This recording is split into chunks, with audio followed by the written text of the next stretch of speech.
Nós vamos estudar agora duas das vozes do verbo, que é a voz ativa e a voz passiva.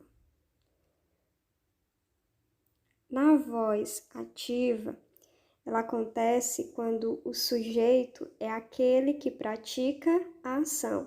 Então, por exemplo, a prefeitura doou as casas. O sujeito dessa frase é a prefeitura. Então, é esse sujeito que está praticando a ação. Que ação é essa? Doar as casas.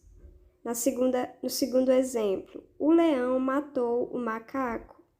Nosso sujeito aí é leão, e é esse sujeito que está praticando a ação de matar o macaco. Então, na voz ativa, o sujeito pratica a ação. Já na voz passiva, ela acontece quando o sujeito é aquele que recebe a ação. Então, nós vamos ver os exemplos anteriores. As casas foram doadas pela prefeitura. Nós temos a mesma frase anterior, só que agora na voz passiva. E o sujeito aí, que é as casas, não está mais praticando a ação, está recebendo a ação. E no segundo exemplo, o macaco foi morto pelo leão. O nosso sujeito agora é macaco. E ele não está mais praticando a ação, ele está recebendo a ação. Então, a frase fica: o macaco foi morto pelo leão. Então, essa é a voz passiva. O sujeito é o que recebe a ação e não mais aquele que pratica.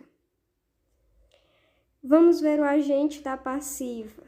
Quando o verbo está na voz passiva, o sujeito não está realizando a ação. Então, quer dizer que existe um outro termo que realiza a ação.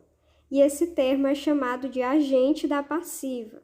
Então, vamos ver novamente os exemplos. As casas foram doadas pela prefeitura. O termo pela prefeitura é o agente da passiva, porque é aquele que realiza a ação.